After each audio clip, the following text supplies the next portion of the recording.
கர்த்தருக்கு ஸ்தோத்திரம். இன்றைய வசனம் எபிரெயர் 2:18. அவர் தாமே சோதிக்கப்பட்டு பாடுபட்டதினாலே அவர் சோதிக்கப்படுகிறவர்களுக்கு உதவி செய்ய வல்லவராயிருக்கிறார். எபிரெயர் 2:18.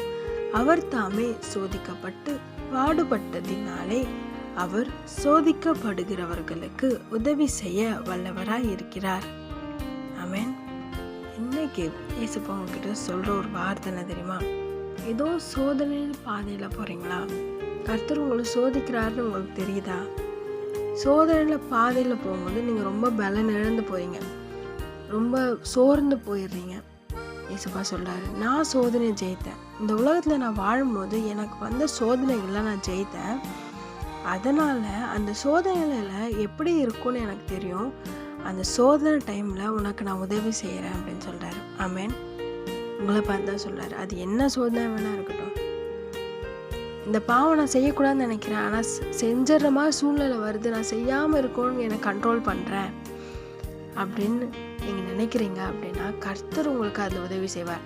அந்த பாவத்தை செய்யாதபடி உங்களை பாதுகாத்து வழி நடத்துவார். ஆமென். உங்களை பார்த்தா சொல்கிறேன், நான் கோவப்படக்கூடாதுன்னு நினைக்கிறேன், ஆனால் அந்த கோவப்படுற மாதிரி சூழ்நிலை வருது, அந்த சூழ்நிலை கர்த்தர் உங்களுக்கு உதவி செய்வார். இந்த மாதிரி உங்கள் சோதனை காலத்தில், அது காத்திருக்கிற காலமாக இருக்கலாம், இல்லாட்டி பொறுமையாக இருக்கிற காலமாக இருக்கலாம், கர்த்தர் உங்களுக்கு அந்த நேரத்தில் உதவி செய்வார். ஏன்னா அவருக்கு தெரியும் எப்படி அந்த சூழ்நிலை நம்ம நினைப்போம், எப்படி யோசிப்போம், எப்படி அழுவோம் அப்படின்னு அவருக்கு தெரியும். அந்த சூழ்நிலை புரிந்து கொண்டு நமக்கு உதவி செய்கிற தேவன் தான் ஏசப்பா. இன்னைக்கு அவர் உங்களை பார்த்து சொல்கிறாரு, பயப்படாத, உன் சோதனையில் நான் உனக்கு உதவி செய்து அந்த சோதனையை ஜெயிக்க உனக்கு பலன் தருவேன்னு சொல்கிறாரு.